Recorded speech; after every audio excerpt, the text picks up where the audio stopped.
Good evening, good afternoon, and good morning for people in this part of the world. To everyone for joining us from around the world, and thank you for being here for this important global conversation, powering the skies and the future of sustainable aviation fuel. So, a very, very important, conversation, and I hope that we will be able to learn a lot and collaborate as well, because that's also part of the what we're trying to do here. And so we have six guests today, guest speakers, and they will share their experience about SAF, and all we will have a question and answer session as well. So I really encourage the audience to participate, to ask questions, to be dynamic, because this webinar is for you, and we all here to learn, and we all here to try to to help in that sense, to get to a cleaner world. My name is Mireille, Dr. Mireille Tulekima, and it is an honor to serve as your host today, as part of this global conversation. And as you know, as I mentioned, today's discussion comes at a very defining moment with everything that is happening around the world, especially for aviation and the global energy transition, which is ongoing as well. So, all industry are trying to, find practical, scalable, solution to reduce carbon emission while maintaining, economic growth and connectivity and innovation as well. So sustainable aviation fuel represent one of the most, promising pathway toward, decarbonization of the aviation industry, but also it is creating new opportunity in energy, technology, manufacturing, and also in terms of policies and workforce development as well. So this webinar will bring together some visionary voices, and we're still waiting for two other guests. So they are visionaries from across the engineering, sector, the energy sector, academia, innovation, and also advanced system, they will share their insight and experience, and also practical perspective on the future of SAP and sustainable aviation. So like I said, I invite you to engage actively and be part of this global conversation, because aviation connects people, and we know that that's what it does. It connects people, it connects economies, it connects cultures and opportunity across the globe. And yet it is also creating a lot of pressure as well with everything that is happening, and especially with the movement to reduce emission and accelerate innovation as well. So the first speaker, we're gonna go first to Malaysia, and our first speaker is so I'm gonna give a brief introduction of the speaker. I'm not gonna be very long, just gonna give a summary. So our first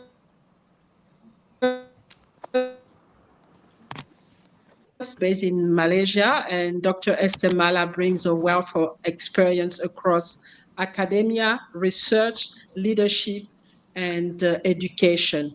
And she has a strong commitment to innovation and sustainable development. So, Dr.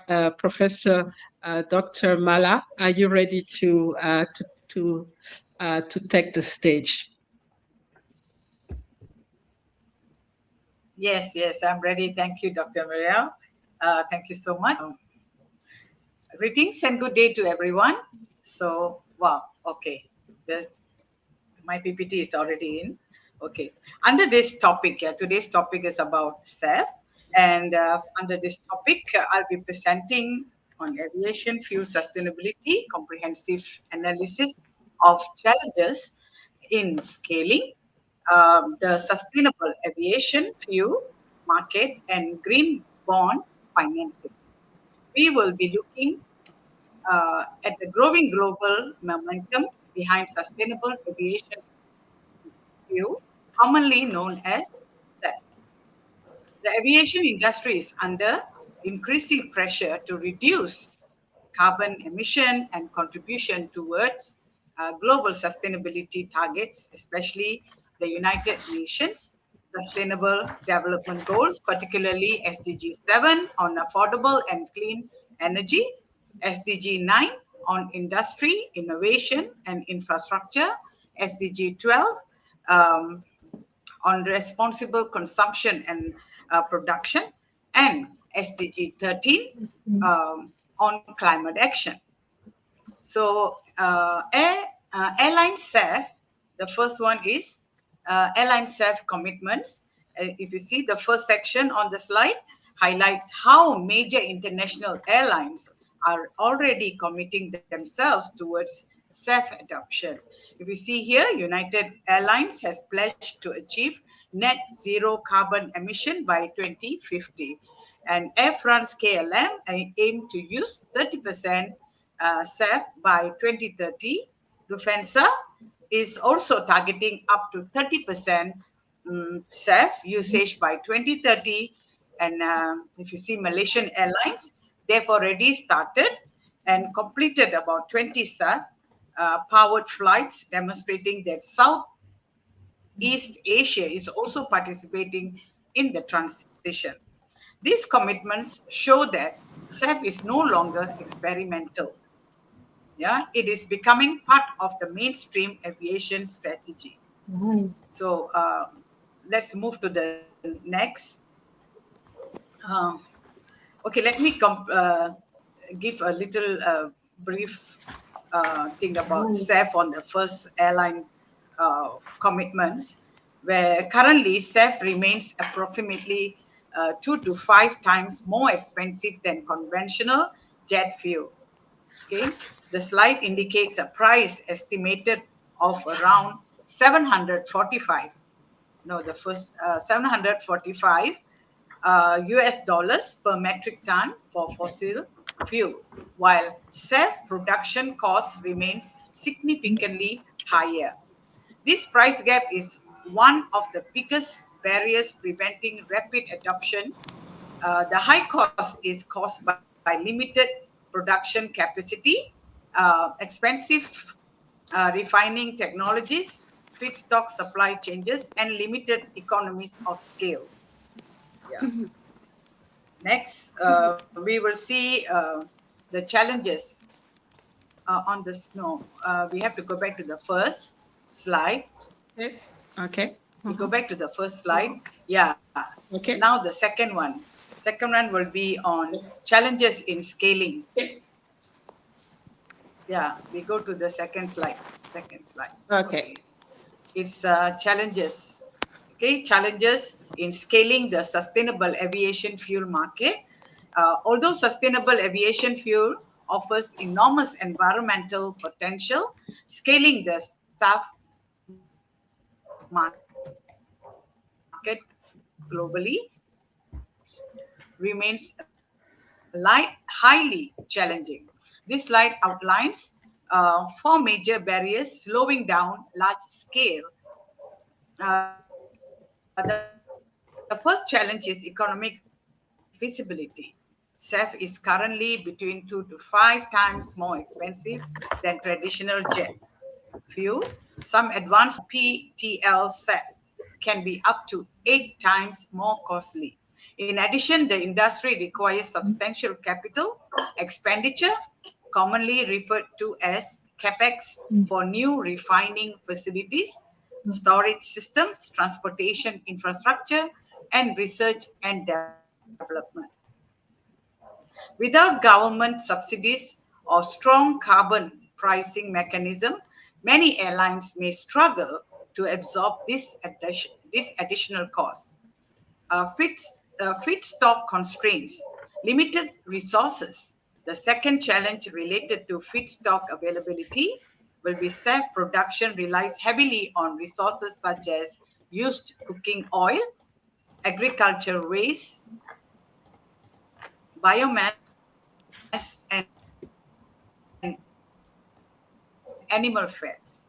However, global supply remains limited to 2 million tons by food production and energy crop. The slide also, if you see, mentions that the estimated global ceiling for used cooking oil and animal fats may only support around cultivation. This creates concern regarding sustainability, food security, and resource allocation infrastructure bottlenecks. The third challenge involves infrastructure and certification. Currently, fewer than 50 airports worldwide have SAF related infrastructure and facilities. Additional challenges include transportation delays, uneven global distribution networks, certification requirements, and technical compatibility standards. Many developing countries still lack the infrastructure necessary to support large scale of SAF integration. Regulatory and policy fragmentation. The final challenge is inconsistent regulation and policies.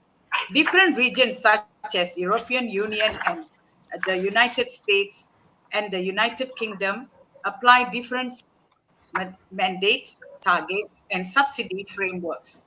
Tax incentives also vary depending on feedback, feedstock type, production methodology, and carbon reduction calculation.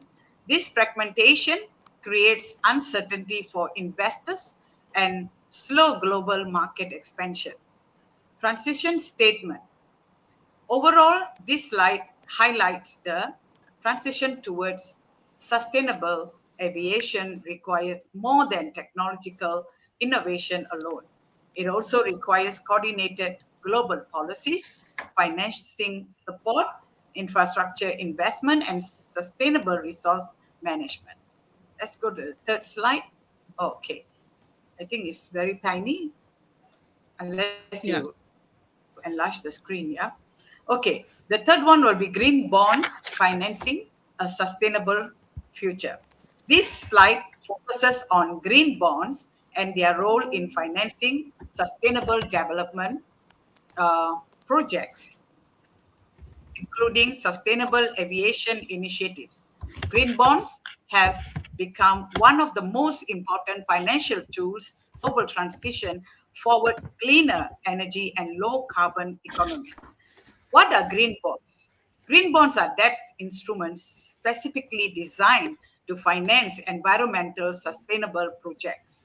These projects may include renewable energy, green buildings, sustainable transportation, clean aviation fuel, water conservation, and climate adaptation initiatives.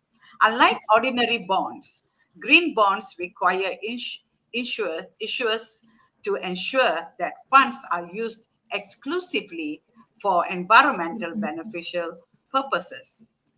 Next, green bond market growth. The green bond market has expanded rapidly since its introduction. If you see this slide notes that the first green bond was issued in 2007. By 2020, the market reached approximately 270 billion US dollars. By 2023, sustainable bond issuance exceeded 575 billion US dollars. Overall, sustainable bonds globally have surpassed 1 trillion US dollars. This demonstrates strong investors' confidence in sustainable finance. Let's see the key players. Several important stakeholders dominate the green bond ecosystem. Governments worldwide have collectively issued more than 190 billion US dollars in green bonds since 2010.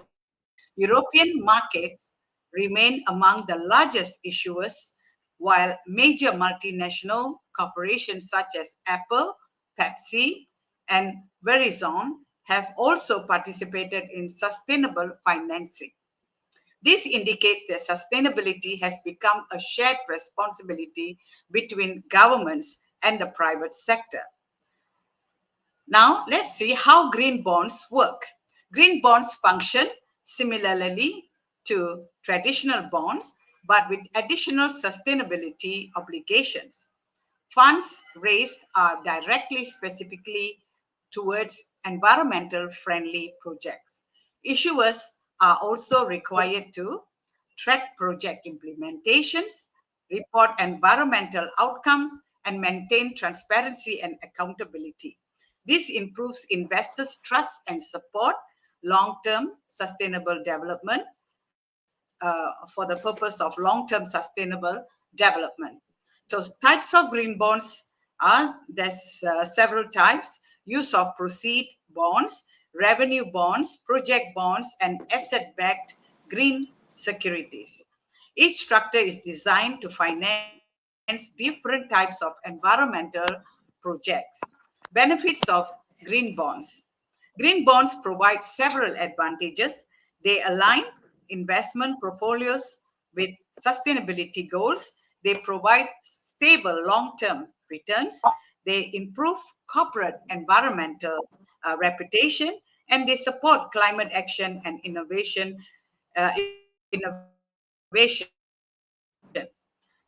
Briefly, the risk and challenges would be despite their major concern is greenwashing, where companies exaggerate environmental claims without delivering real sustainability outcomes. Other concerns include high verification costs, regulatory inconsistency, and limited diversification in some market. In real world examples will be the slide highlights the practical example, like Toronto issued a net zero focused green bond. Cape Town used green bonds during a water crisis. San Francisco issued green bonds for public infrastructure. These examples show how sustainable finance can directly support real environmental solutions. For future outlook and as a conclusion, the future outlook for green bonds remains highly positive. Growing government support, stronger ESG frameworks, and rising environmental awareness are expected to further expand sustainable finance markets. Okay, green bonds demonstrate that sustainability and profitability can coexist. They represent a powerful mechanism for financing climate solutions, including future developments for sustainable aviation fuel and greener transformation system. Thank you. Thank you very much. Thank you very much for this really, insightful conversation, Thank you. I'm done. Professor Esther Mala. And, it's just proved that SAF require, the clean energy and the decarbonization require a lot of integration at all level. So from the technical level to the financial level, and really have the right collaboration to be able to make it work. There's still a lot of challenges like what you highlight, so the especially economically and socially, but yeah, we hopefully getting there. So we're gonna go to the next speaker. Professor Duta is here with us as well to share his insight and his experience about SAF. Just a quick. I just want to give just a quick intro about Professor Duta. He is an accomplished academic and researcher whose work contributes to innovation, sustainability, and future-focused engineering solution. Welcome, Professor. Um, we're really happy to Thank have you you so with us much. today. Thank you so much, ma'am. You're welcome. Yeah. So, if you would like to introduce me to the rest, or should I introduce myself to all the others? I did Because a I don't know what time is it, Yeah, it but is. I can I see just one did a brief introduction, and you one can add to professor whatever from I've. the Indian background. So I think it's uh, yes, yes. So, a very good day to all of you. I don't know at this point of time where you all are located. I hope all of you are healthy, doing well. And so, the topic that we are going to speak about, it's in front of audience, and it's myself.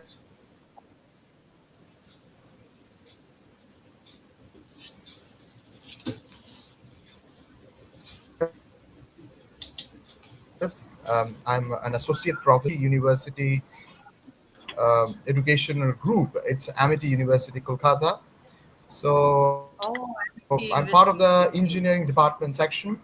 I have done my PhD research in the field of electronics and communication engineering, and then I went to do my postdoctorate with a fellowship from Oradea. It's based out of Romania, and I have a good number of research collaborations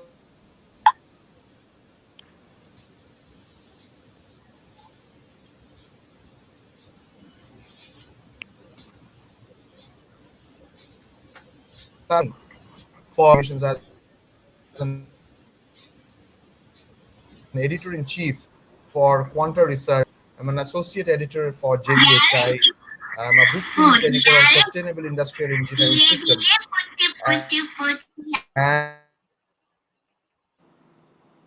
And yeah, it's called Discourse on Sustainability, Engineering, you can say aviation, benchmark which I have tried to set through the contributed volumes which I have done. And I think I can share my screen if slides. I don't know. Sharing screen is uh, yep, this one. Windows. You can upload and I can upload it. just I need to upload it first. start. Yeah, what I can see is I can see the Yeah, you Chrome have to tab, but upload. You just, I can't see the document where I can but put it. Yeah, I think I have to upload it anyway. do you know how to Yes. upload your PPT? Okay, just go to the the TV icon and then Yeah, click I'm just there, looking into that process. Slides and PDF. and then go to the slides and PDF, Yeah, 35. and you can choose Yeah, where your file is, and 30. double click and it will upload. Exact.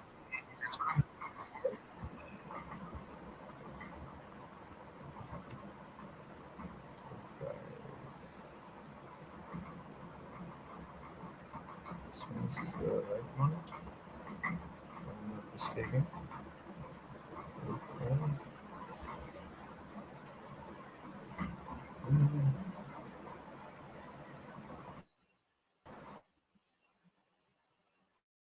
Save it somewhere else.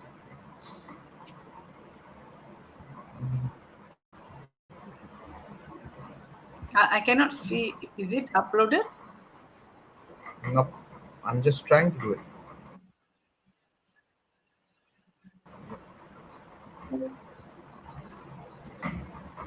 It will be done very shortly. Don't worry. Okay. All right. So So, yeah, yeah. So now it's uploading. okay. Yeah, yeah.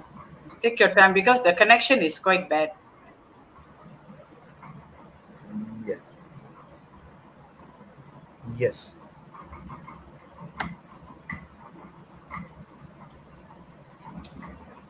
So then, I think some time is being taken, and I think, yeah,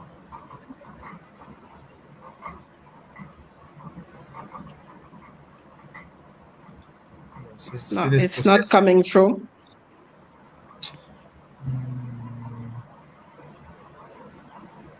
Just let me know if it's working or not. Because it's, yeah, Okay, I it's here. do work. It's here. It's here. Yeah. Yes, yes, yes. Yeah, yeah, yeah, yeah. It's now. It's working. Yeah. Okay. Yeah. Is the screen visible? Absolutely, ma'am. Yeah, it is visible. Yes. What Mhm. about the rest? Are you able to see it? Yeah. I can see it. Yes. That's nice. That's nice. Okay, I got a thumbs up. I got the thumbs up. So I would like to discuss today on the two contributed volumes which I have done till date on digital aviation in transformation and digital aviation transformation rather, and these are with two Routledge aviation volumes. It is been edited by Dr. Pushan Kumar Datta, Martin Ricciuti, Ismail Bogritsky, and Sumit Suselian. So you will be able to find it in Routledge, and it's got Scopus indexed. And uh, what I try to do is create kind of a structured research breach between the operational aviation system and passengers facing digital service. And it tries to integrate the aviation operations, AI, sustainability, SAF, cybersecurity, law, workforce management, telemedicine, customer experience into a interdisciplinary aviation transformation framework. So, uh, what we have tried to formulate is that aviation is not simply working as a kind of a aircraft movement, but it's more like a living, intelligent, and data-rich ecosystem. So, if you look into the horizon of modern aviation research, it's no longer about aircraft, airports, routes, and passengers. It's about how the data is moving and how decisions are being made, how disruptions are being managed, how sustainability is being measured, and how passengers can experience trust, safety, and service quality. The central argument is about the future of aviation, whether it will be shaped by the integration of operational intelligence, passenger centered service, sustainable fuel transition, and ethical digital governance. So, coming to the book which I have formulated, I'm sharing the screenshot. Yeah, I can see Rania Lampo, ma'am. Yes. How are you? I hope you're fine. So the topic that I would like to discuss on is the digital transformation in aviation industry operations. This is the first book which got published in Routledge, and airlines customer experience, digitization in passenger services. This was also published in Routledge as two separate, not rather as a single volume, but as two separate volumes. So if you look into aviation, in the process of aviation, it is under intense pressure, and airlines and airports need to respond back to delays. So what kind of delay can we expect? Uh, any kind of delays? What kind of delays it may happen?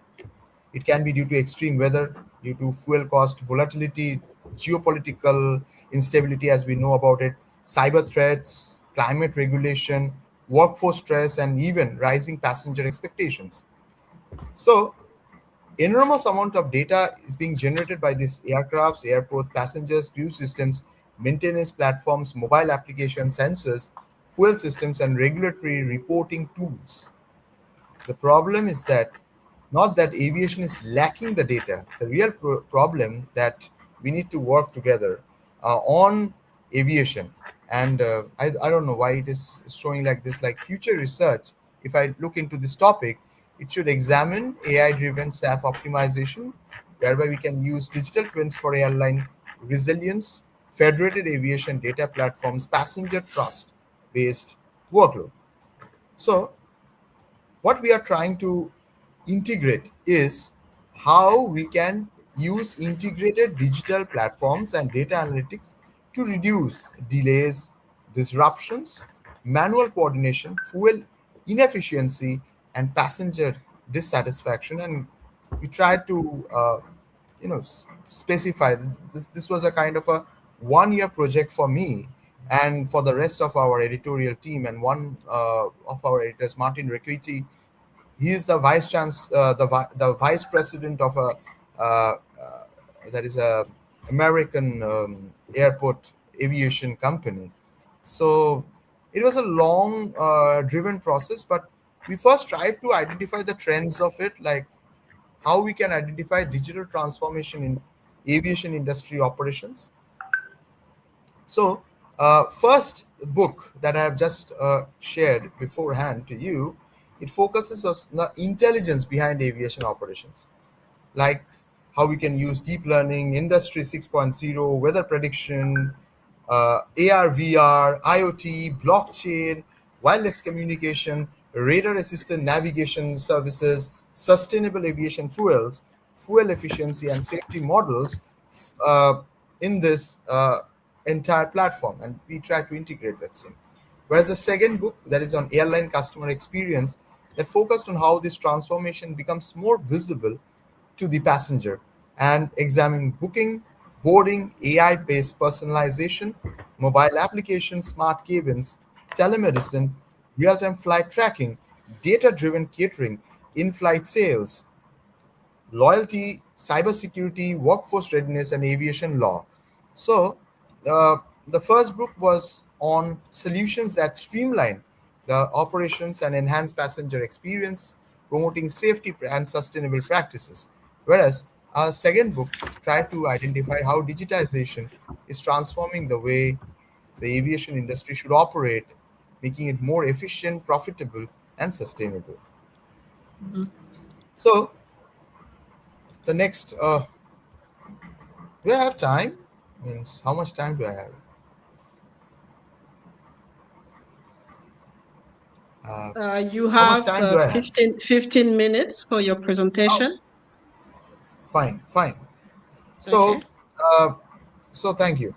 So the research problem, what are the topics that we need to work on? So in these topics that we have tried to use in, we try to find out the persistent challenges during normal operations and during maintenance issues or during crew shortages. What kind of factors can be adopted for aviational principles, like whether we should use an integrated digital transformation rather than an isolated technological adoption. So, the central thesis or the core research questions that we try to find out is how. So, this is something like this. I've tried to make it on a principal activity is how we can integrate digital platforms and data analytics to reduce the delays, disruptions, and manual coordination. Second, which tools can improve the speed and efficiency in decisions such as disruption management, crew assignment, aircraft rotation, and maintenance planning.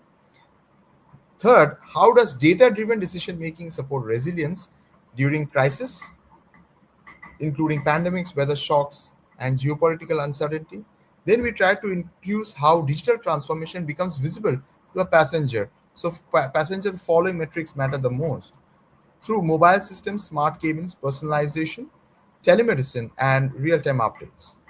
And fifth, how we can use governance outcomes through sustainability, law, SAF, adoption, and AI governance, which becomes embedded in the architecture of future aviation.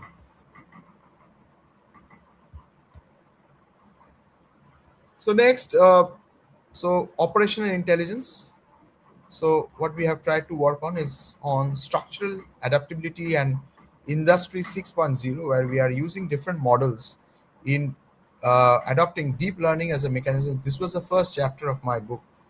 And in this, the digital infrastructure, we try to create an aviation maturity chain. So if you look into Industry 6.0, it's all about data analysis. It can be like data lakes, governance models, standardized data structures, AI, machine learning, predictive analytics, and real-time dashboards. So how we can use CNN-based feature extraction. So this will come under Industry 6.0. Next, we try to include weather navigation and charting. So in the past, what has happened is, if you look into aviation process, it was found out that most aviation systems were isolated, and aircraft operations, airport management, crew scheduling, maintenance, fuel system, and often operated through separated platforms. Today, if you look into the purpose of aviation, aircraft sensors, weather feeds, aircraft operations, everything needs to be working through MRO systems. So this was our next approach to how to make one connected digital nervous system for an aircraft for the following applications. Next, AR, VR, IoT, and blockchain. So if you look into this IoT and blockchain, so what exactly are we trying to use? We are using some connected assets which can use predictive maintenance and live monitoring systems for the data which is already there. From this data, we will be able to create some kind of a decision and execution platform. So if you look into AR, VR, training, simulation, maintenance, and visualization of all the troubleshooting errors that may occur. So next is IoT, next is blockchain. So any kind of a blockchain consists of trusted records, identity, supply chain integrity. And secondly, AI analytics is another platform that comes out as a very useful tool for operations. So how this blockchain operating model is useful. So this was one of the next of the chapters for us, which we incorporated into our research approach or research problem approach that we had used. So in any kind of a blockchain management system, what matters is what kind of a event is taking place. Next, validation. So this is, I'm talking about all the future work that we can use for a operational based management system for the aviational workflow. So for this, maintenance, traceable component history and repair documentation, passenger verification. So I'm just giving you one slide each for all the chapter that was in existence. Next, wireless communication with IRS. So this is an innovation tool whereby we can consider the aircraft node as a signal source and reconfigurable reflection IRS. So this can improve communication reliability in case of challenging signal conditions. So this was one of the chapters that we try to bridge or try to build into the entire process. Radar assisted navigation, as we know, it's a very important application for any kind of obstacle detection, even for runway detection, even for spatial awareness, as we call it, so as to identify the range, the angle, the obstacle cues. So when we speak about radars, it works on a Doppler, so Doppler based application. So nowadays it's coming up with a lot of new navigational platforms where we can improve the detection and navigation support in very complex uh, aviation systems or aviation environments. So this was again another chapter that we kept in our study. Next, IoT aviation connectivity, whereby we can use a complete connective node-based solution with vehicle nodes, with sensing, with analytics. So under this analytics, this plays a very important role, that is risk scoring.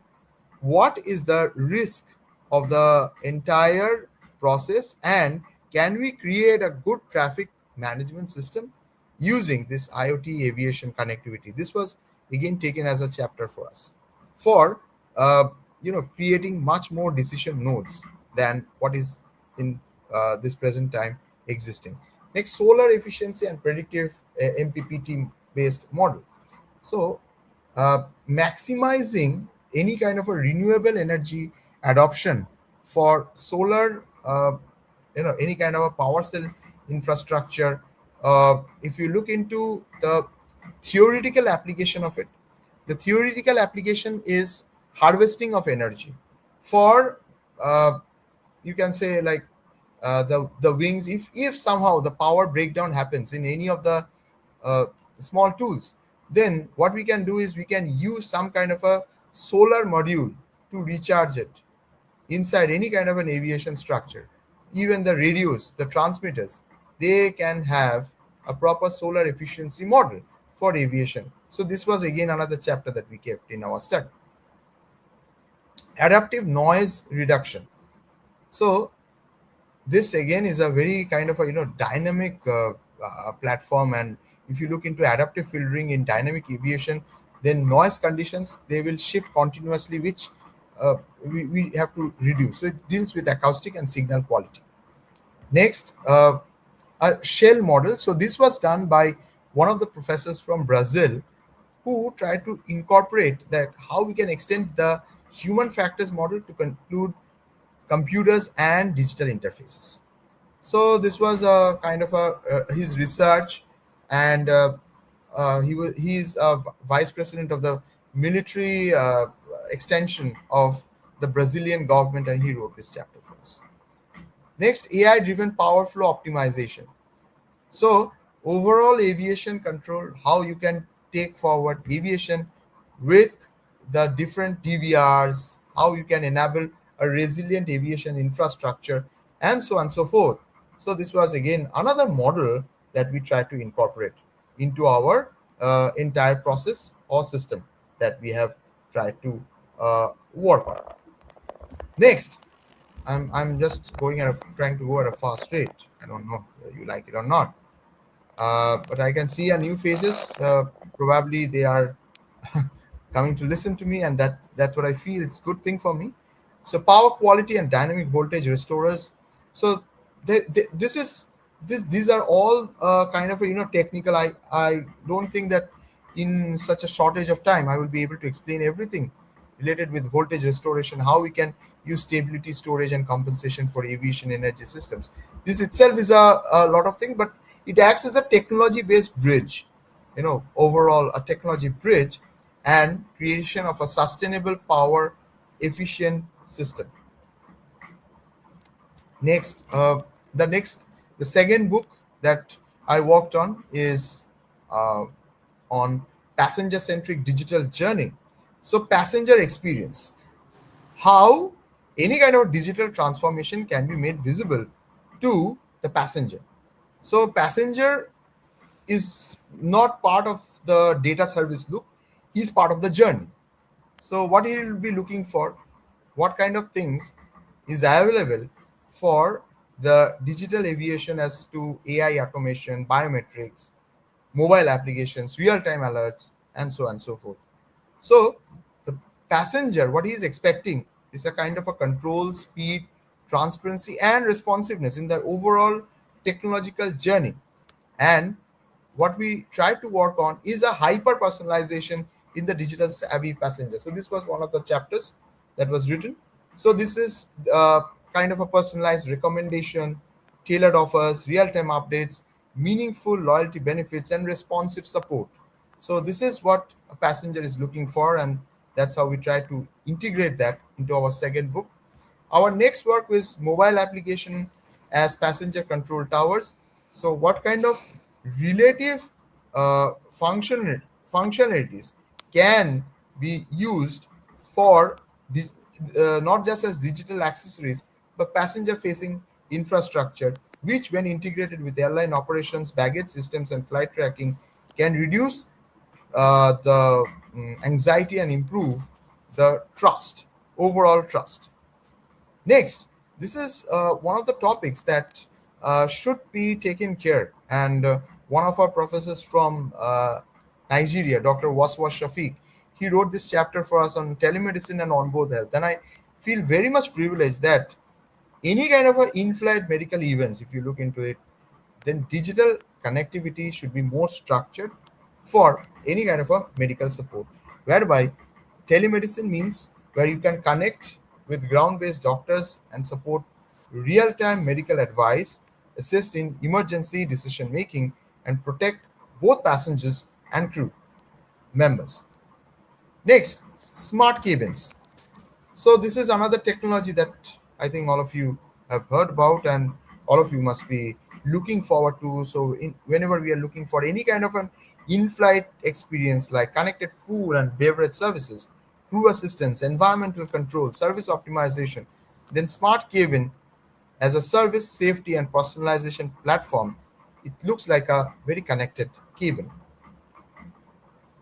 Real-time tracking and disruption management using some kind of a Gen AI tools. So if we can support service recovery, disruption communication, include crew guidance and passenger assistance, that itself plays a very efficient role for a kind of a responsible automation, because Gen AI tools are for human oversight validation, and any kind of a Gen AI assistance can create a dialogue and summarization not just with a common passenger but also with a person who is trying to understand the different regulations associated with the first time flying. Next, near time flight flying. So this was one of the most important parts, was uh, there should be like any kind of a disruption management. It should not be reactive, it should be proactive service recovery. So this is what we were looking for, and the chapter gave us very honest communication in terms of how operational values can be used in synchronized decision making across different airline teams. So this was again one of the chapters of the authors. I don't remember the name of the author. Next is data driven catering and in flight sales. How you can reduce wastage, improve revenue, and personalizing onboard commerce. So, this is one of the chapters that I feel may not be given as much of due weightage, but it's very important. Like creation of a waste analytics and inventory planning and in flight sales, and what is the outcome of it. So that plays also in the overall SAF model that we are trying to bring forward, or we are trying to loop in that entire system or process. Next is workforce service culture and aviational English. As we know, yeah, it always depends on people and airline staff, cabin crew, ground handlers, maintenance team, trainers, and customer service professionals are the human foundations of any kind of an aviation service. And for a 24/7 operation, there should be an aviation English training process, how it should be regulated, and what kind of digital tools, if not trained, then what are going to be the stress concern. So how we can deal with that stress and with the workforce stress, uh, because overall aviation workers are very pressurized people. So how to reduce that burden. So this chapter was written by my good friend Daniel Zeri. He is a professor from Netherlands, and again an English professor. Loyalty, language, AI, and sustainable aviation, how we can use cybersecurity, law, loyalty, and AI governance for the overall aviational counterpart. So this is how we try to integrate the beneficiary model for and try to create what are the layers on which future aviation may depend on.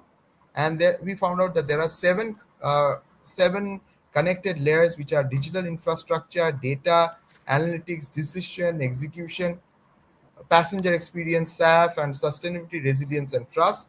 So uh, these are the seven layer models that we try to work on. There are operating models, and overall, uh, uh, my work was not in just the coordination of the chapter, but shaping up a dual volume framework for digital aviation futures. And what I believe in is that is not only measured by the automation, it's not measured from isolated points, but to an integrated aviation ecosystem. How we can treat sustainability, passenger trust, cybersecurity, workforce readiness as core design requirements. And what I believe in is that uh, I was working on such a book for the first time. It was my first experience, but what I found out is there is obviously a future for sustainable intelligent aviation, but it is not only on a single role model. It's part of a creation of a nervous system itself, and if we do not treat that nervous system with that proper, you can say, the proper readiness and with the proper features of cognition, then that aviation model may not also be truthful to us, or may not also we may not be able to use it to the best of our ability. So for that, we need continuous dialogue, policy dialogue, industry training, and definitely research collaborations. And definitely, aviation should become more smarter, safer, greener, and more human. With those words, I would like to close my keynote presentation. If you would like to bring in some queries or anything like that, I'm most free to answer them. Thank you so much.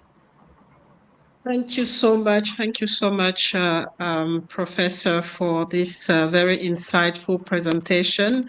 It is a pleasure to to hear about everything that is happening in the background, and we can see that data analysis, AI, technology, at the forefront of the trying to get clean energy and smarter system, especially for the aviation. And but there's also the human aspect, which is the collaboration and also working together on the research as well. So thank you so much for all these information. I'm just gonna okay, so let me see here.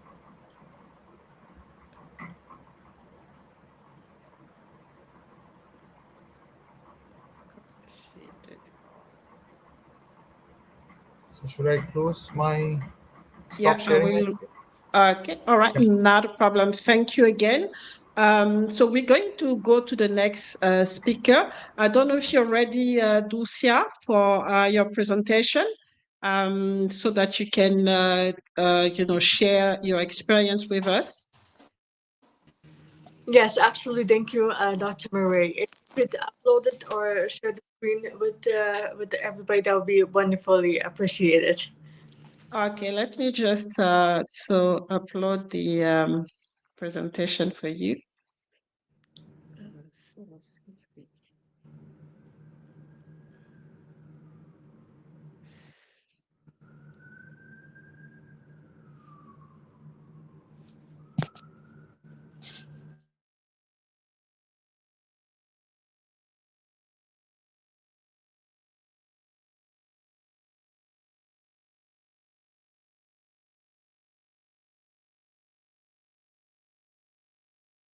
It's coming. It's taking time.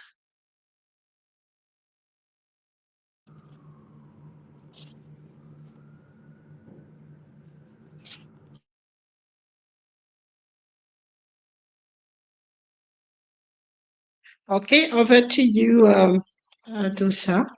Thank you very much, Dr. Murray. So, hello, everybody. Good morning, afternoon, good evening to all of you, wherever you are in the world.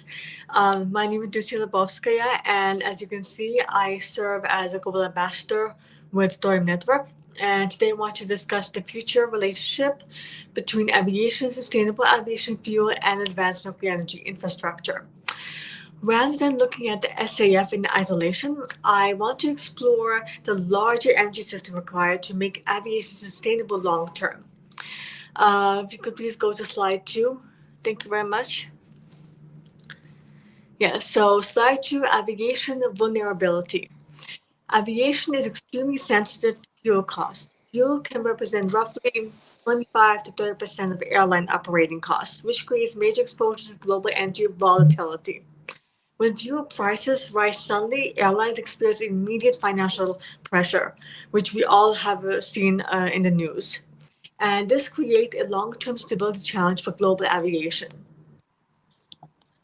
Let's go to slide 3. So, fuel cost volatility. So, this slide shows unstable fuel prices can become over time. The aviation sector depends heavily on consistent and affordable energy access. The fossil fuel markets are naturally volatile. That volatility affects ticket pricing, airline profitability, and long-term infrastructure planning. As we all know, we all travel, whether it's for business, family trips, and I personally I love combining business with pleasure. Like if I can go to Egypt or to France or whatever country I'm going, and I'm having a business meeting, I love doing sightseeing. For me, it's like the heart of everything I do, and I depend heavily, as we all do, on traveling. And so when I have to buy a ticket, and even if I were frequent flyer, the ticket prices are ridiculously high. No matter if the company you work for is paying for it or you yourself. And if we cannot afford tickets, how can we enjoy life? How can we be productive in our business, in our work? And so that's why it's important to focus on how we are consumers as well as everybody else who uses the planes. And so, and we've seen also in the news that they are canceling flights, canceling airlines because of fuel issues, because of expenses of fuels. Let's go to slide 4, please. So what is SAF? SAF or Sustainable Aviation Fuel is one of the leading approaches for reducing aviation emissions. Cleaner aviation. We need cleaner aviation, and less 15% emissions reduction limited supply. So SAF or Sustainable Aviation Fuel is one of the leading approaches for reducing aviation emissions. It can significantly reduce life cycle carbon emissions compared to traditional jet fuel. However, current SAF production remains limited. Please to slide 5. So slide 5, SAF versus jet fuel cost. One of the major challenges is cost. Today, SAF is still substantially more expensive than conventional jet fuel. This creates adoption challenges across aviation industry, especially in sectors operating on thin margins, as you can see from the PowerPoint. Slide 6, please. So scaling challenge. Another major issue is scale. Currently, SAF represents less than total aviation fuel usage globally. Demand is growing faster than infrastructure can expand, and we can see the aviation industry is evolving quicker than we can even open our mouths, as I tend to say. So the question becomes, where will the energy come from to scale SAF production globally? Slide 7, please. So slide 7, energy bottleneck. This is where the competition becomes broader than fuel alone. Large-scale SAF production requires enormous amounts of electricity, heat, hydrogen production, and industrial infrastructure. In other words, aviation sustainability is also an energy infrastructure challenge. Sadly, slide 8, please. Yes, advanced vision. So advanced vision technologies may help address part of the infrastructure bottleneck. So as I mentioned at the beginning, I am part of the Thor network and we focus on fission energy. And so nuclear energy is part of fission. So it's like thorium is like the umbrella term, but nuclear energy is part of fission. And I am specifically referring to fission energy because we are focused on safe fission.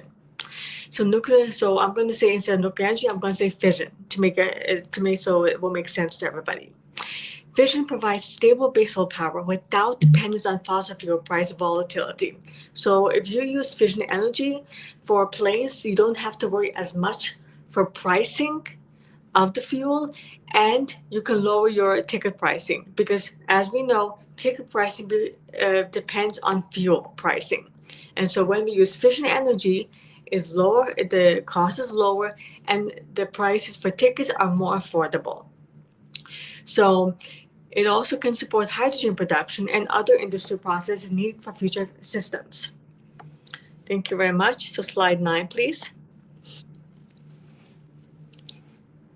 Energy comparison. When comparing when comparing fossil fuels, SAF and advanced nuclear systems or advanced fission systems, we see very different long-term characteristics. Fossil fuels are volatile. SAF is cleaner but currently constrained. Advanced fission offers long-term scalability and energy stability. Slide 10, please.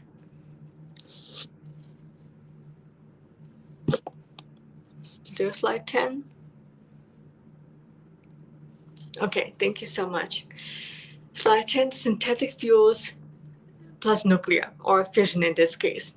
One important future pathway may involve synthetic fuels supported by advanced fission energy. Stable, large-scale electricity and heat could improve fuel production economics while reducing dependency on fossil energy systems. This is where integrated infrastructure becomes extremely important. Slide 11, please. Industry reality. The aviation industry operates on extremely tight margins. So fuel volatility is not just an environmental issue, it's also an economic stability issue. So as you know, when planes are in the air, there's always these smoke, whatever you want to call it. When you fuel the aviation, when you fuel a plane, for example, with fission, the air is clean. There's no pollution, there's no issues. And future aviation solutions must balance sustainability, scalability, and affordability simultaneously. Now, let's please go to future vision. So, future vision. One possible future model involves fission-supported SAF and synthetic fuel hubs. This could provide more stable fuel pricing, more resilient infrastructure, and long-term scalability for global aviation. The goal is not replacing aviation, it's stabilizing and modernizing the energy system supporting it. So people, when they're flying wherever they want to fly, they don't have to worry about, oh, is this ticket going to cost me more, or will be able to fly to wherever I need to fly. You don't have to worry about it because the cost will be massively reduced by using fuel combined with fission energy. So that's why I say the goal is not replacing aviation, it's stabilizing and modernizing the energy system supporting it. Now, the next slide, please.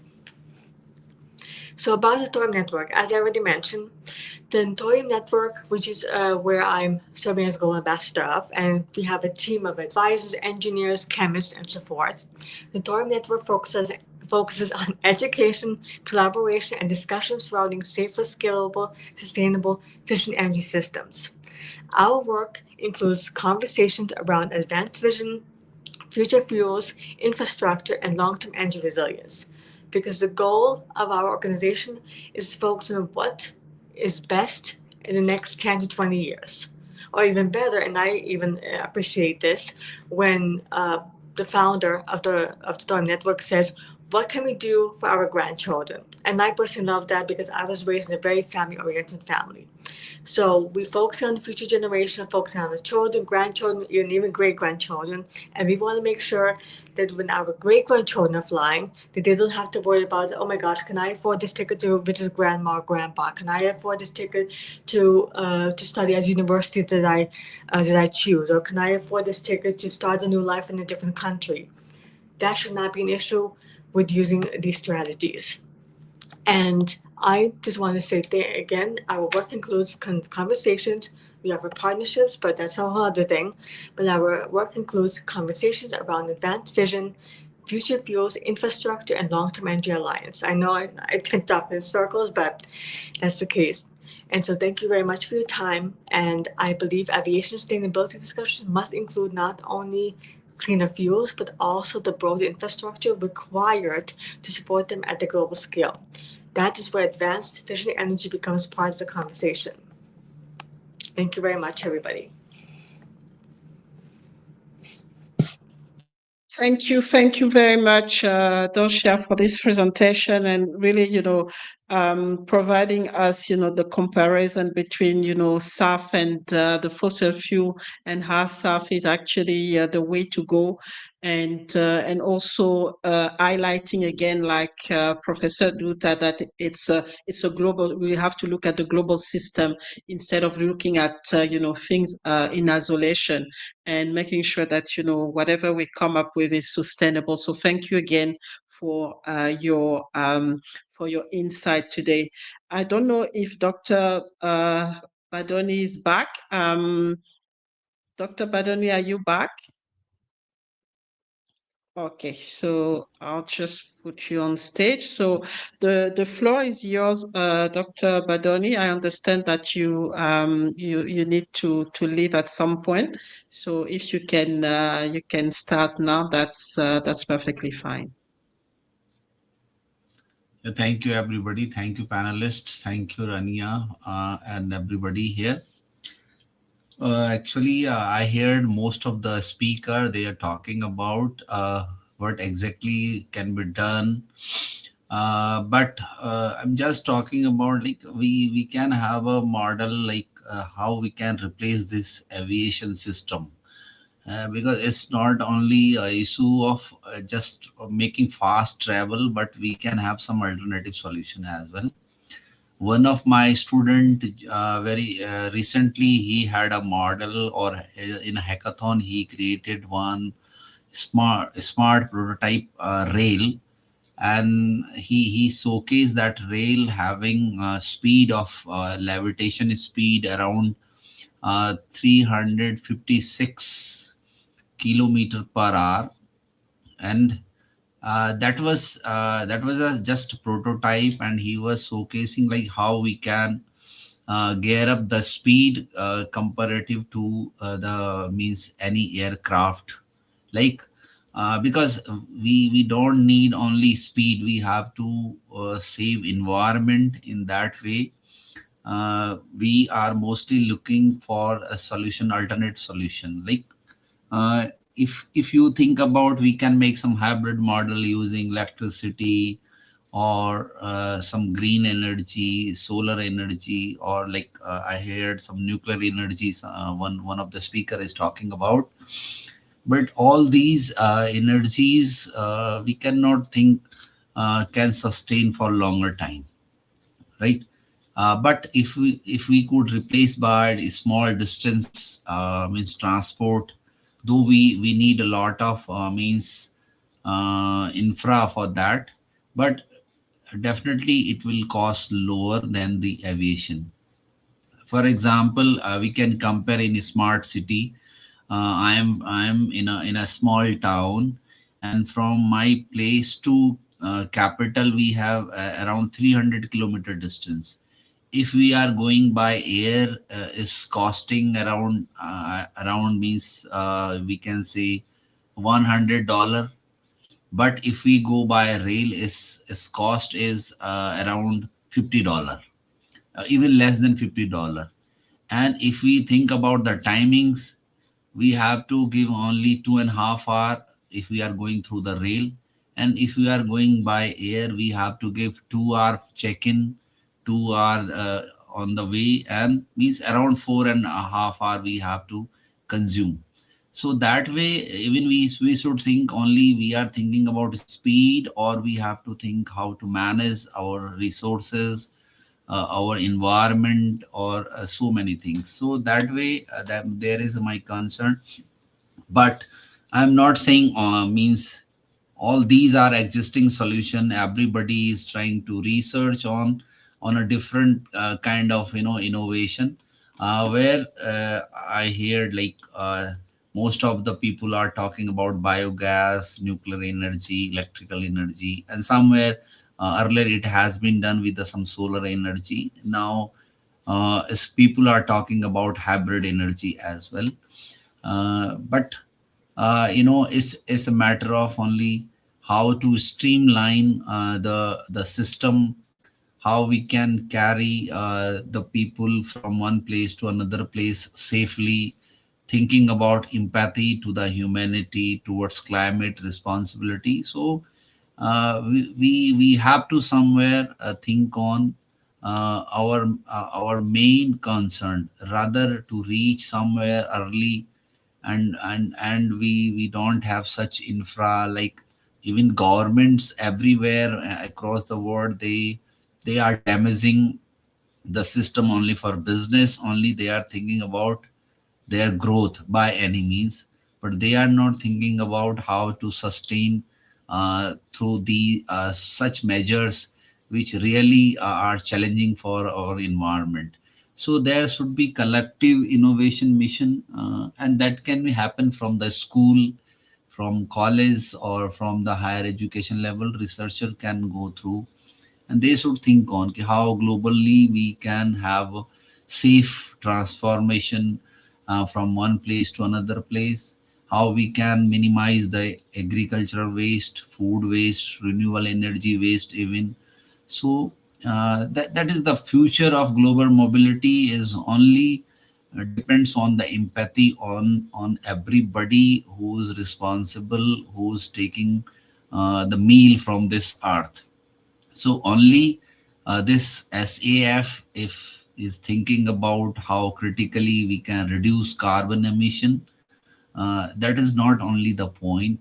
At the same time, we have to think about some other alternatives. Like I told you, uh, if we go through the electrification on the ground, in the future, we may have more scalable pathway to reduce greenhouse effect.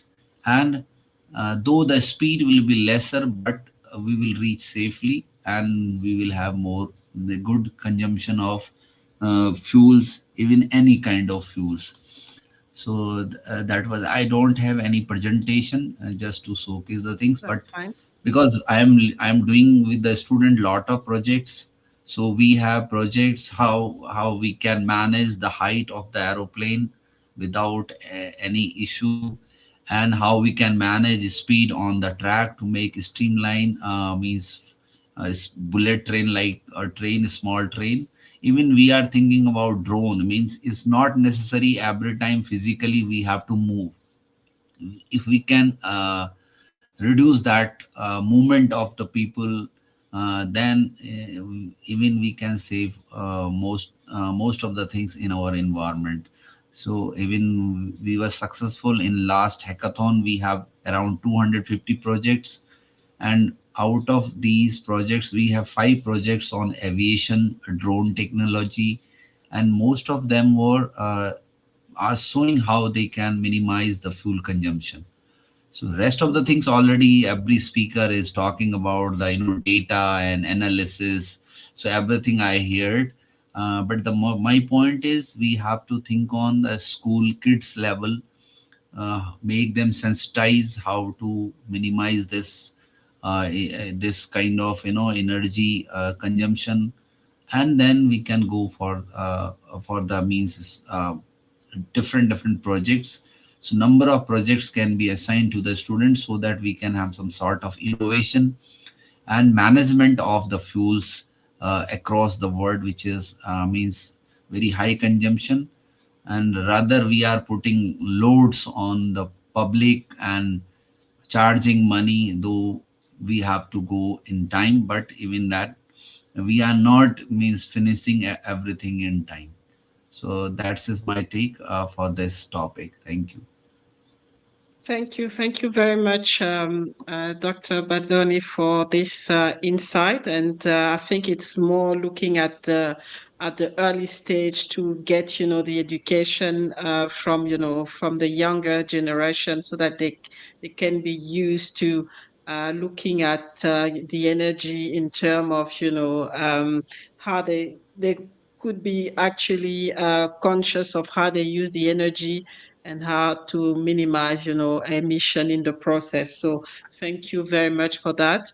I have next Ebatala. Ebatala is she's based in Egypt, And I think she's going to talk more about the practical side of things because she's been working on some projects that are interesting, in the SAF, related to SAF.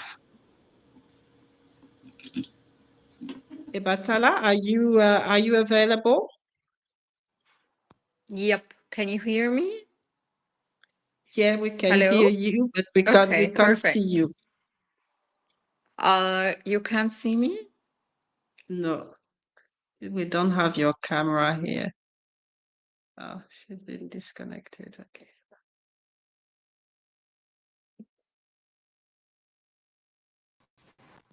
Hello?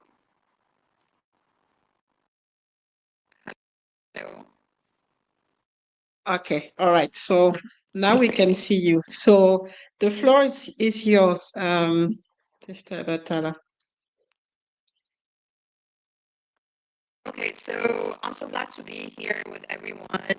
Great presentations. And so now I'll be talking more like on the ground of projects that took a leap while everyone is still studying stuff. So Egypt has taken the floor in being not only a passive observer in the green energy transition. The sound Egypt is is very proactive. bad. The sound is very bad. Maybe you can remove the video, and it was better when if you. Okay. All right. Hello.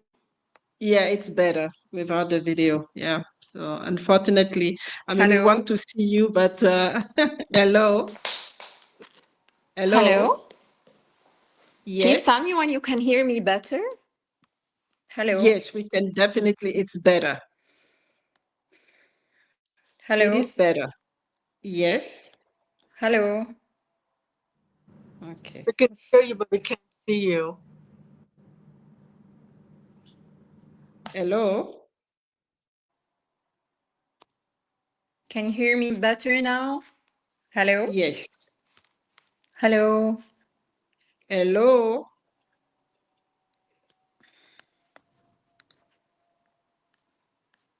Hello. Yeah.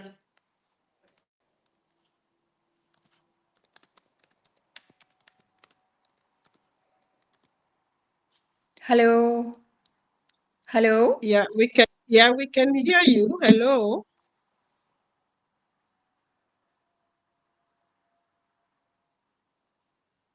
There's a problem with the connection.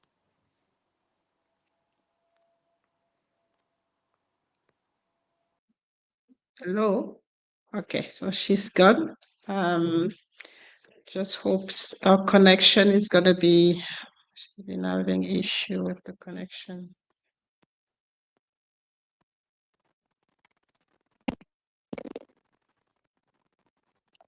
Hello.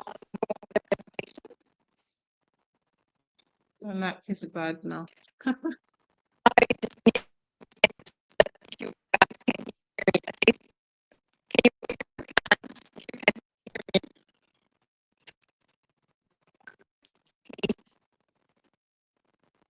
Okay. Let's just try one more time. Hi. Hello. Hey. Okay. Can you hear me?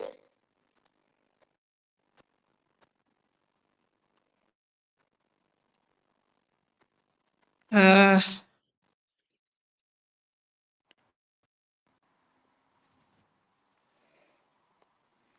okay. Can you hear us now? Hello?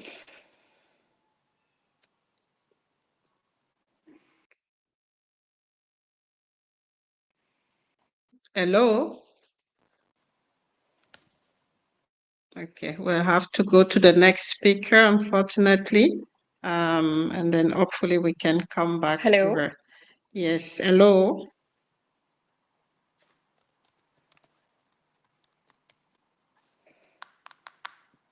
Hello. Yes, Hello. hello? Hello. Hello. Hello. Hello.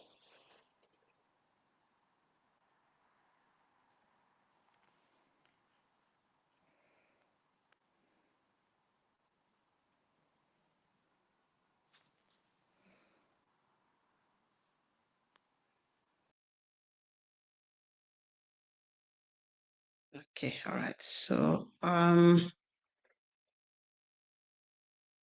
we'll try another time, and then if she can't, when we go to the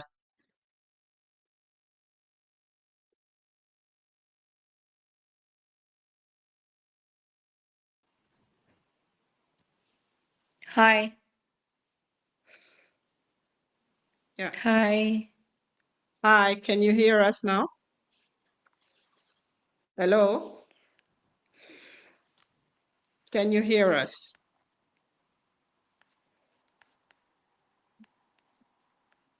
Okay, so we'll go to the next. So we will have to go to the next speaker. Okay, so Egypt is no longer just a passive observer in the green energy transition.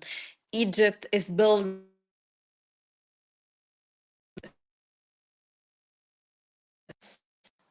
alongside regional investors has moved aggressively to localize SAF. We have two massive landmark projects in Egypt right now. One, it's in Alexandria, and that one is owned by the government, by the ECOM, and another one, a facility in Ain Sokhna. Well, we have pros and cons for the SAF, which is a game changer for Egypt. Number one, why do we bring SAF to Egypt? Because of its power. It's situated perfectly along the Suez Canal. Egypt is a natural global logistics hub. Europe has enacted strict mandates like the Refuel EU Aviation Initiative, which demand that airlines use increasing percentages of SAF.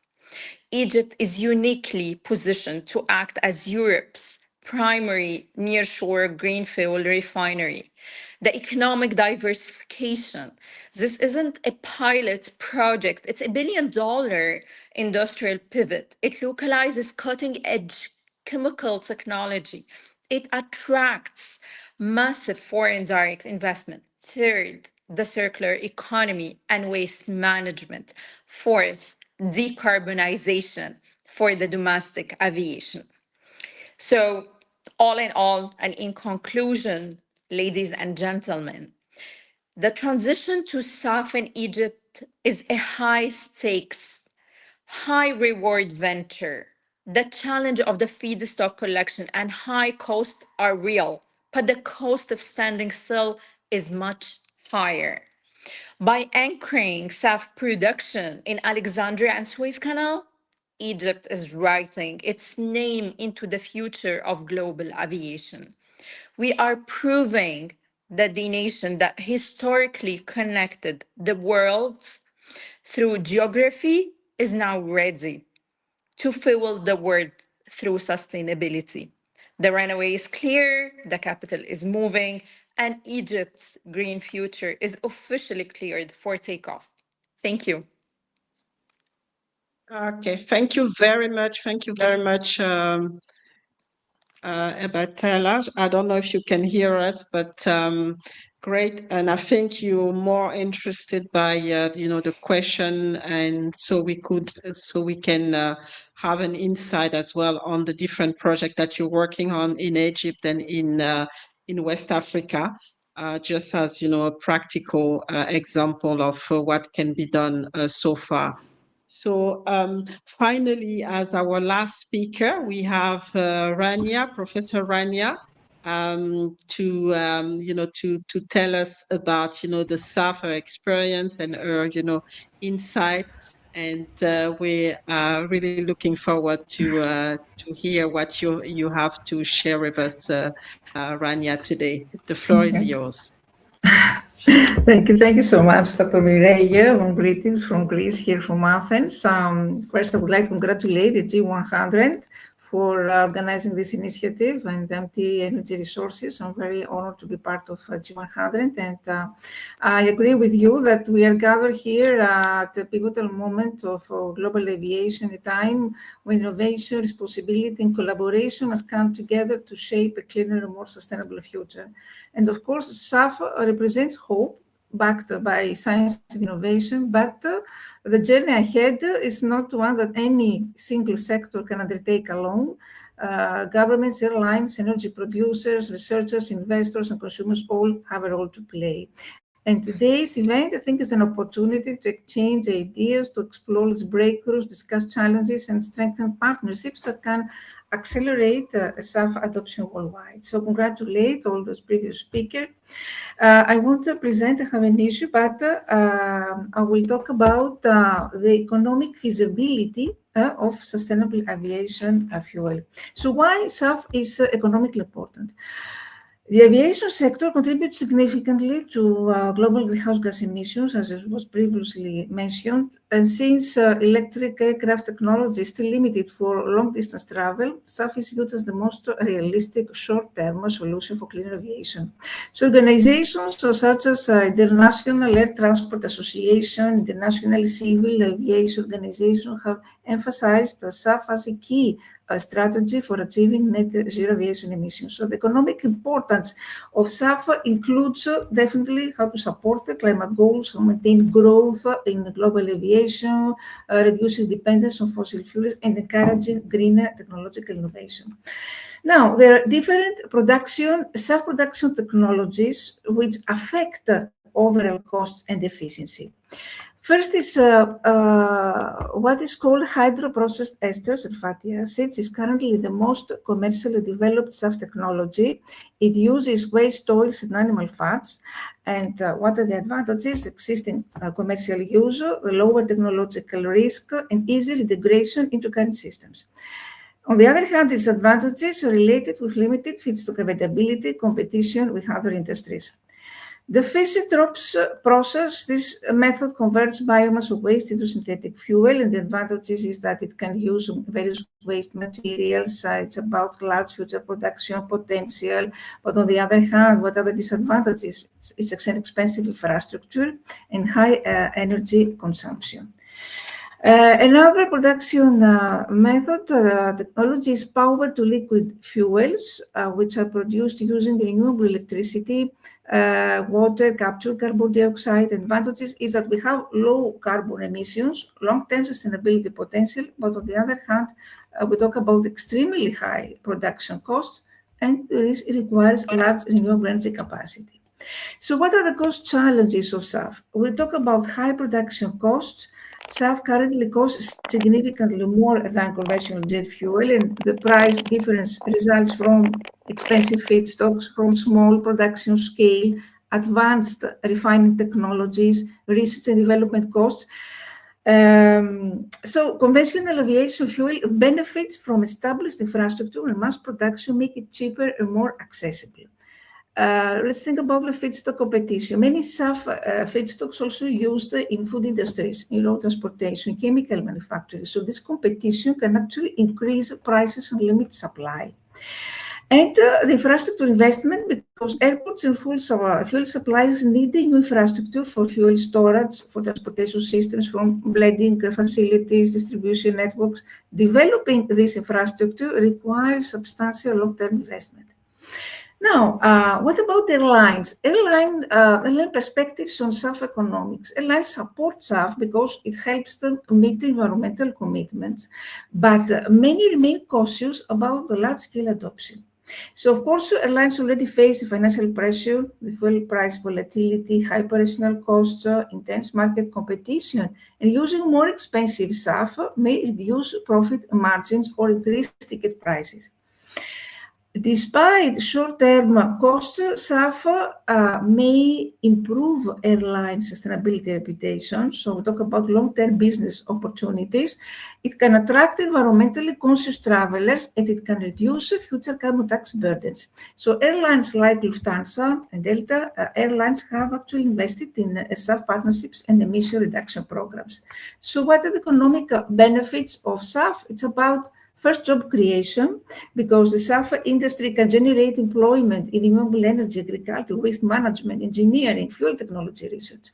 It's about rural economic development because many SAF feedstocks come from agricultural and forestry waste, creating economic opportunities in rural areas. It's about energy security. Domestic SAF production can reduce dependence on imported oil and improve national energy stability.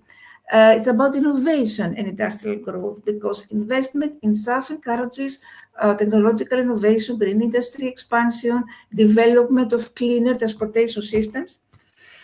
And what about environmental economics? Environmental economics, this examines the financial value of reducing environmental damage. So lower carbon emissions may help reduce the climate-related challenges.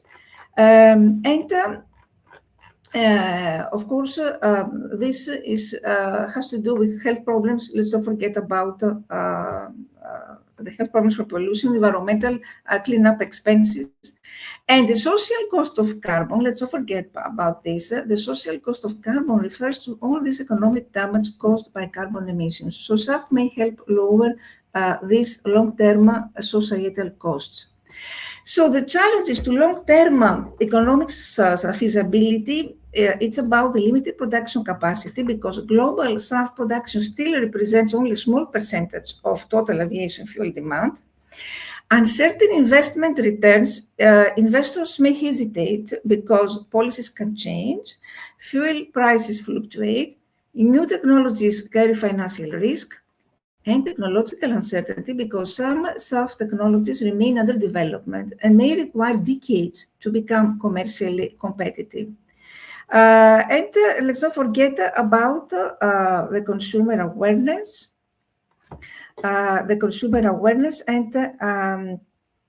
This has to do with the consumer acceptance because higher prices caused by SAF adoption could reduce demand for air travel. Now, air travel demand, of course, is expected to increase significantly in the coming decades, and as more people travel for business and tourism, aviation emissions could rise sharply without sustainable solutions. So SAF is important here because it allows continued aviation growth with lower emissions and expansion of international tourism, sustainable economic globalization, reducing environmental pressure from increasing flights. So without SAF or similar technologies, balancing aviation growth with climate goals may become extremely difficult.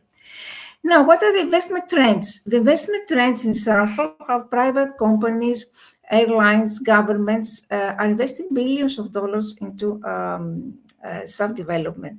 So areas which receive investment have to do with SAF production plants, research laboratories, renewable energy systems, carbon capture technologies, fuel transportation infrastructure. Major energy companies like Shell or BP have expanded investments in low carbon aviation fuel technologies.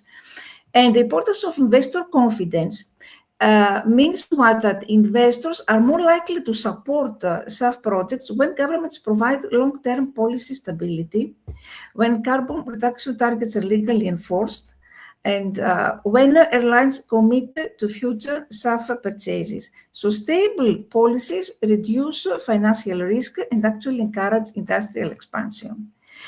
What is the role of airports in SAF development? Airports play a critical role in economic success. So airports must develop fuel blending systems. This is their responsibilities.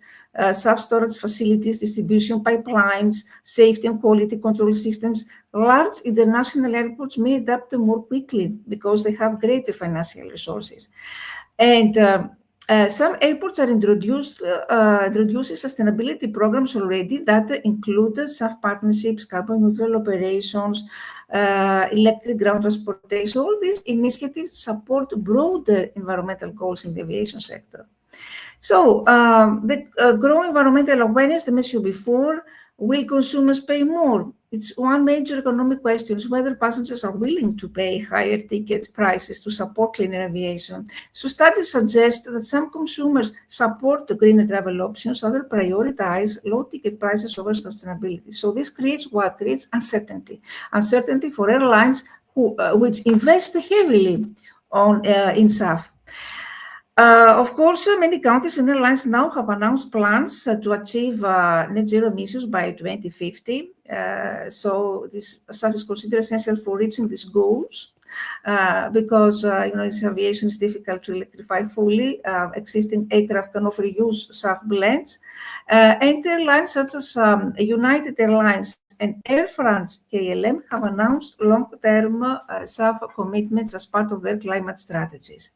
So the risks now associated with SAF expansion, of course, SAF has a strong potential, but rapid expansion also involves risks. The feedstock sustainability risk. If SAF demand grows too quickly, forests could be cleared for fuel crops, food prices could increase, biodiversity could be threatened. So sustainability standards are therefore necessary to ensure responsible production. The financial risks, because SAF projects require major upfront investments. Companies may face losses if oil prices fall sharply, if government policies change, if consumer demand weakens. So long-term planning is necessary to reduce financial uncertainty. And let's not forget about the national competition in SAF production. Countries now competing to become leaders in this sustainable aviation technology. Regions investing heavily in SAF include United States now, China, Germany, Singapore. Countries that develop strong SAF industries, what they may gain, of course, economic advantages, technological leadership, export opportunities, and of course, green industry jobs. The role of research here is crucial. Universities and research institutions contribute significantly to SAF development. Scientists now are studying new fuel feedstocks, more efficient refining methods, synthetic fuel technologies, the carbon capture integration, and educational importance, because training skilled workers is necessary for engineering, for environmental science, for renewable energy management, for aviation technology. So educational investment supports long-term industry growth. So SAF and Sustainable Development Goals, here, they're closely concepts here. So achieving these goals requires balancing environmental protection with economic fairness and social responsibility. And some recommendations now from my side for improving SAF economic feasibility, some strategies that can improve SAF affordability and adoption, increase government support. We expand subsidies and tax incentives. If we fund research innovation, create SAF standards. If we expand production capacity, build more SAF facilities, encourage private investment, improve global supply chains, try to strengthen public-private partnerships, collaboration between airlines, fuel producers, governments, researchers can accelerate SAF development, encourage consumer participation, and didn't mention about the supply chain challenges. The SAF supply chain is more complex than the traditional aviation fuel supply chain. So there are transportation distribution problems because SAF producers are often located far from major airports. So this creates challenges involving fuel transportation cost, the pipeline compatibility, the storage limitations, the delivery efficiency. So building a reliable global SAF supply network requires major infrastructure development and coordination between industries. The dependence on raw materials is another issue, so that the availability of feedstocks such as used cooking oil or agricultural waste may fluctuate depending on seasonal production, market demand, climate conditions, etc. So unstable feedstock supply can increase production cost and reduce market reliability. Renewable energy also is essential here. We're producing low carbon SAF. So advanced SAF technologies such as power to liquid fuels require large amounts of renewable electricity from solar, wind power, and hydroelectric energy. And the growth of SAF also is closely connected to the global transition towards a renewable energy system. Countries with stronger renewable energy sectors may have an advantage in SAF production. The economic impact differs between large and small airlines because large airlines often have greater financial resources, so they're more capable of participating in long-term sustainability programs. On the other hand, small airlines may struggle because SAF is expensive, profit margins are limited, etc. So this could increase inequality within the aviation industry. And one more important concern is the effect of SAF on passenger ticket prices. As I mentioned before, Some experts worry that sustainable aviation could become affordable mainly for wealthier travelers if costs remain high. So if green travel finally becomes a luxury. So if we balance sustainability with accessibility is an important policy challenge. We need positive public opinion, which could strongly influence the success of sustainable aviation policies. There are, of course, skepticism and criticism now. Some critics argue that SAF production is still too limited, but airlines may exaggerate environmental benefits, or when we talk about greenwashing also many times. That SAF alone cannot solve aviation emissions problems. So public trust depends on transparency and measurable environmental progress. And of course, the relationship between SAF and circular economy principles. SAF supports this concept of circular economy by reusing waste materials instead of relying entirely on fossil resources. So waste to fuel systems, because some SAF technologies convert household waste, agricultural residues, industrial waste gases into aviation fuel. And this approach can lower pollution, can improve resource efficiency. So circular economy models, of course, may create here new industries, green employment opportunities. In developing countries face unique opportunities and challenges in SAF adoption. There are opportunities because some developing nations have large agricultural sectors, abundant biomass resources, growing aviation markets, and this creates potential for SAF production export industries. However, many developing countries face limited investment capital, weak infrastructure, so international support may be necessary here in order to ensure equal participation in the green aviation transition. Before concluding, of course, we need to mention the SAF certification and safety standards. Safety is extremely important in aviation fuel development. So we talk about the national standards. SAF must meet strict technical standards before commercial use, and these standards ensure engine compatibility, the flight safety, the fuel reliability. Organizations such as ASTM, the National, help establish aviation fuel certification standards. Certification process can be expensive, time-consuming, but it is something which is very necessary. And of course, the competition between green aviation technologies. SAF is not the only proposed solution for reducing aviation emissions. We have the alternative technologies, which include the electric aircraft, the hybrid propulsion system, all these things. But SAF remains important despite competition because it's considered more practical for long-distance flights. Why? Because existing aircraft can often use SAF blends, because aviation infrastructure already supports liquid fuels, because battery technology remains limited for large aircraft. However, future technological breakthroughs could affect SAF's economic competitiveness.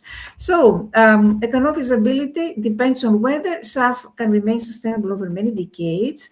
So, important long-term questions include: can enough renewable feedstocks be produced globally? Will production remain environmentally responsible? Can SAF demand grow without harming food systems or ecosystems? This means that long-term sustainability requires careful planning, regulation, and scientific monitoring. The case studies of SAF adoption, KLM has already invested in SAF partnerships and encourages passengers to contribute voluntarily to SAF programs. Singapore Airlines also has participated in SAF pilot programs to reduce emissions on selected flights. The impact of this shows increased sustainability reputation, higher operational costs, strong environmental branding, and all these cases show that airlines view actually SAF as both environmental responsibility and a strategic business and investment. So finally, government intervention is essential for improving SAF affordability. Subsidies and tax incentives are important. Governments can lower SAF costs through production tax credits, through SAF blending mandates, low interest financing, research grants, the carbon pricing systems, through international cooperation. Global cooperation is important now because aviation is an international industry. So common regulations and standards can encourage investment and reduce uncertainty. The ethical social considerations are there. Also, who should pay for cleaner aviation? Important question. Should governments use public funds to support SAF? Will SAF make air travel less affordable for low-income travelers? Is it ethical to use food crops for fuel production?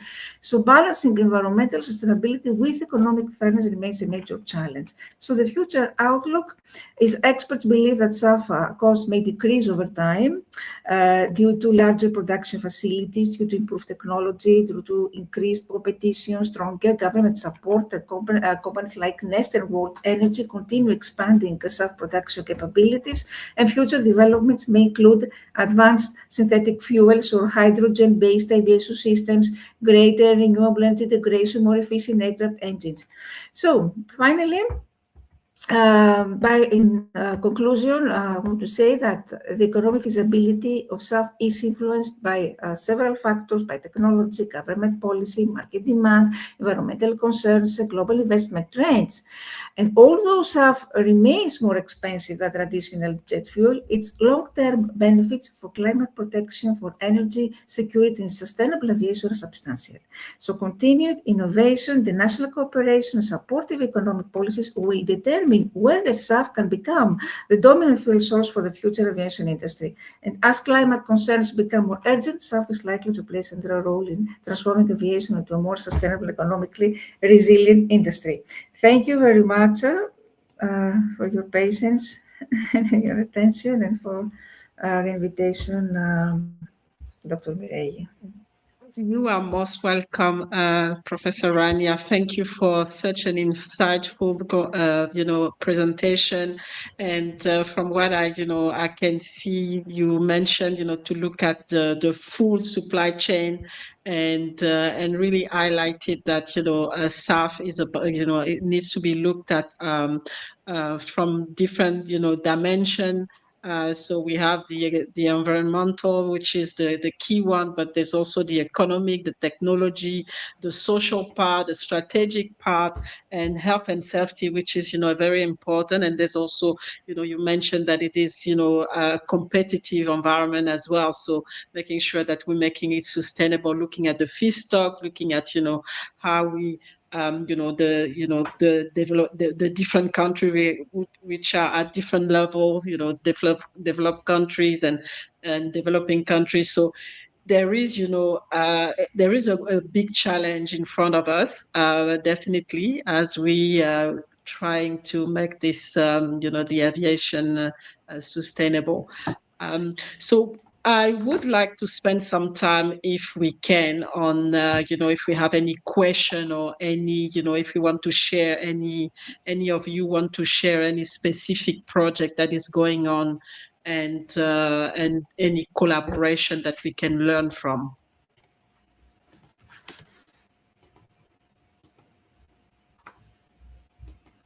It's a shame that we can't talk to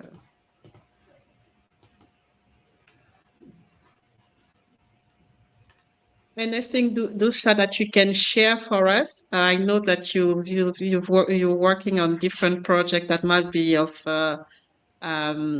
of importance, and really help us here to highlight the importance of SAF. Sure. So one of the projects we're working on is we are looking to partner with different countries in Africa, because their fission energy is really right now. One of the countries we're trying to partner is Morocco, Uganda, Kenya, other areas like that.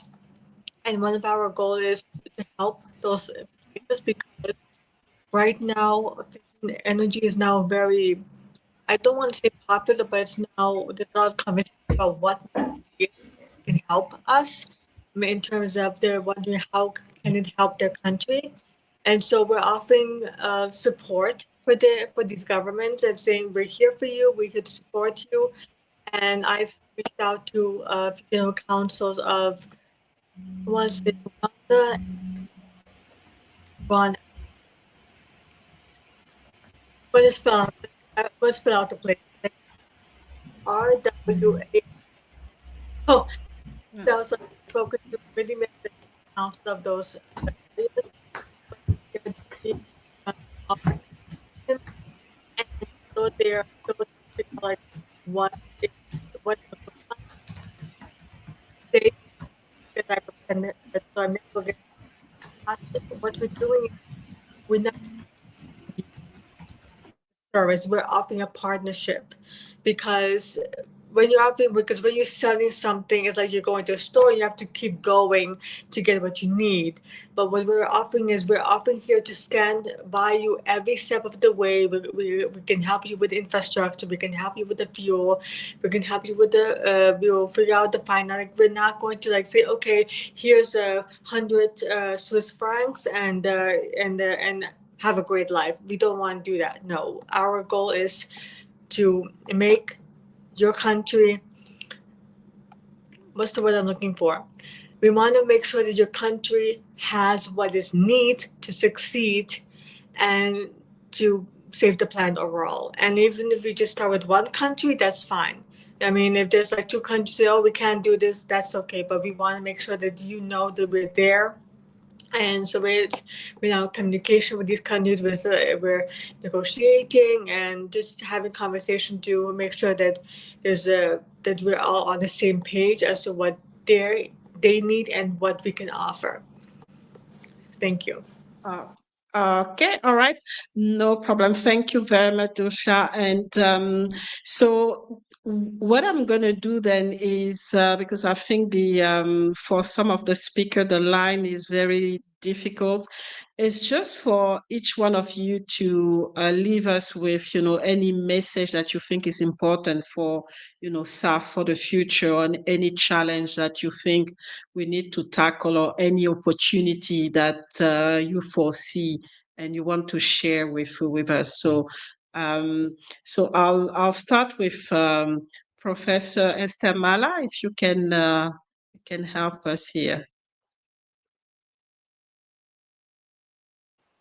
Yeah. Um, as I'm actually very sleepy. We're You getting to want me the to give end. any words on? Yeah, Any yeah, word, yeah. So anything that you as we think is see here, important to, yeah. I think when we're talking about clean energy and all, of course, every aspect is very important. Yeah, food, uh, the air, yeah, the food chain, the air, the aviation, the cost, the fuel cost, everything is very important. So we cannot say that this part of aviation is okay and the other part is fine. No, now at this critical economic crunch, during this time, everything is very important, have to be closely monitored, and you know Yeah. we have to do the proper evaluation, Mm-hmm. in Mm-hmm. whatever we have to do. That's all. Okay, thank you very much for that. Yes, it's important to 13. I did understand not where see we're going with SAF as well, because as there's you no can see, we are in the middle of a fuel crisis. So every avenue is being looked at. So change. it's I saw a the comment time here. to try to see how things are going. So Professor Dr. Badoni, are you still there? Any last word for us today?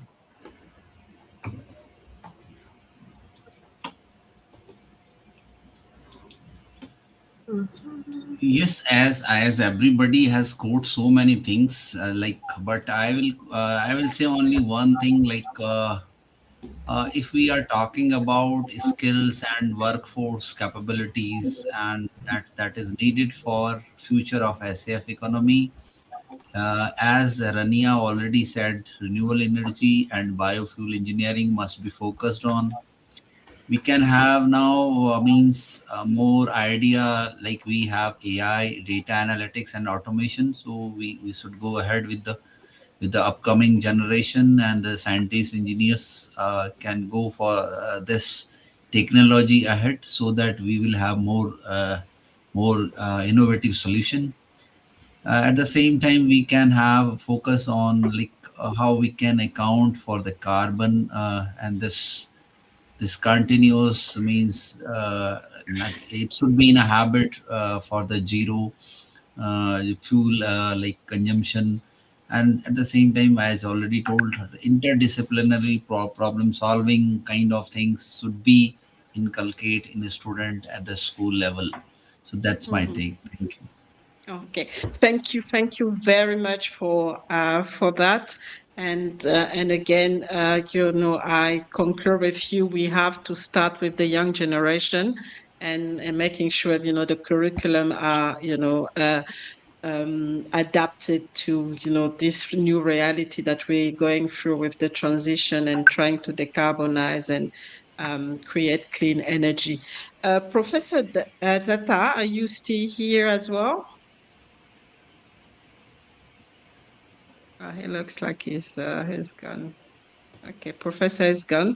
So Rania, so you have to Yes. end again with your Okay. My message. message, yes. What message I would like to give to young engineers, innovators, and future leaders who are Yeah. interested in sustainable aviation? Yes. So, to all future leaders who are interested in sustainable aviation, the message is simple. This is one of the most important and exciting engineering challenges of your generation. Aviation connects the world, drives companies, supports humanitarian missions, brings people together, but it must also become more sustainable. And this transformation will depend on people who are willing to rethink how aircraft are designed, powered, operated, and integrated into the global energy system. So think across disciplines. The first one, the future of aviation is no longer only about aerodynamics or propulsion. It involves energy systems, AI, material science, climate policy, data analytics, sustainable fuels. The most impactful innovators will understand how these fields connect. So think across disciplines. The second message is that innovation requires patience and persistence. Aviation is a highly regulated and safety critical industry. Breakthroughs take time, testing, and collaboration. So don't be discouraged if progress seems gradual. Long term impact often comes from consistent work over many years.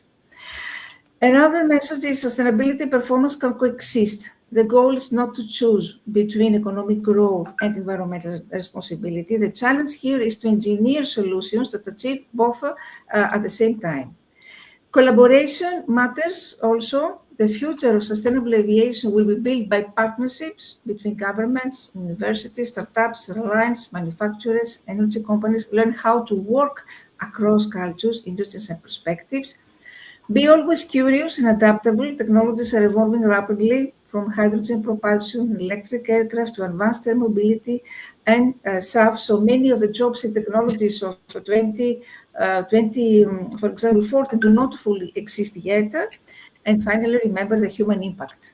Because sustainable aviation is not only about reducing emissions, it's about creating cleaner transportation systems, improving global connectivity responsibly, ensuring future generations can continue to benefit from aviation. And already, the aviation industry needs people who are technically strong, environmentally conscious, and globally minded. For those entering the field now, there's a real opportunity not only to build aircraft, but to help redesign the future of flight itself. Thank you. Thank you all very much. Thank you so much for this really, message of hope. Thank you, Professor Rania, for that. And as we, conclude today's webinar, I would like to thank you all for, really, for all the insight and all the, the everything that you've shared with us and with, the whoever is watching right now.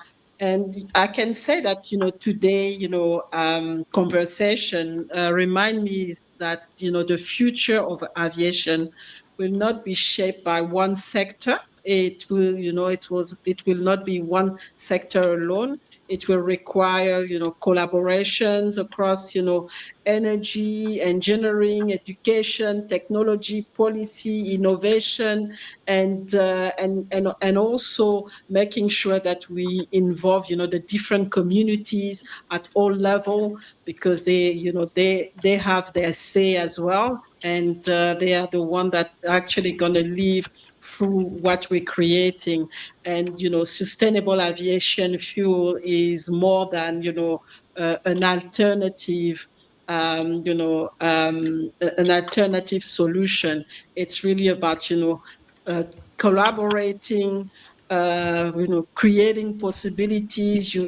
There's job as well, like you mentioned, Rania. There's also opportunity in terms of transforming, the way we live. And it is actually, a collective responsibility for us, to build this clean, cleaner future, but also build a world where we can live, together, in peace and, and at ease as well. So thank you so much for your time today. I know it's getting late for us in this part of the world, but yeah, I think the conversation must continue. It's just the beginning, and I hope that there's going to be some collaboration and some people working together as well. So thank you very much for that. Dr. Mireille, sorry to interrupt you. We have a question in the chat box, so if we can. Yeah, if you allow me, can I reply? Yes, there is a question. Okay, all right, yeah. There is a question. Okay, let me see. The blockchain. The blockchain. Okay, so there is a question. Okay, can I reply? Yeah, you can go ahead. Yes. Okay, so blockchain, in the context of sustainable aviation fuel, this refers usually to what we call a book and claim chain, or a non-physical supply chain tracking system where the environmental benefits of SAF are traded separately from the actual fuel delivery. So in aviation discussions, people sometimes use blockchain informally to contrast with the green environmental side. What is the idea? That SAF may be produced in one location and physically used somewhere else. Or airlines and companies can still buy the emissions reduction credits linked to this SAF. The tracking system records also ownership and sustainability claims, even if the exact molecules of fuels are not physically delivered to this airline. So this is similar to renewable electricity certificates in power markets. So the key concept in SAF is the physical chain of custody when the actual fuel moves through pipelines or tanks, the book and click system where environmental attributes are tracked separately, and certificates credits. It's a proof that SAF was produced and claimed once. So organizations involved in SAF certification and tracking include this international air transport. They include all these things. So I think that this was, I don't know if I I think that was the only question we had here. And we're also going to thank this particular gentleman who find the insight very insightful. So all good. So thank you again for everything, and for your time, because I know it's so precious, and so to start your weekend with me. So I do appreciate that, and I thank you for all the insight, and really open to any collaboration or any anything, that any opportunity that come your way or my way, to see how we can work together as well. So thank you very much for that. And for us, it's going to be, I don't even know if it's good morning or good night, because it's already Saturday. So it's probably going to be, good morning for us, and then good evening for you in Europe, Rania and Dulcia. So thank you very much. And on that note, we're just gonna leave the platform right now. So thank you very much again, and we continue the conversation another time. Thank you very much. Thank you. Thank you. Thank you. Bye.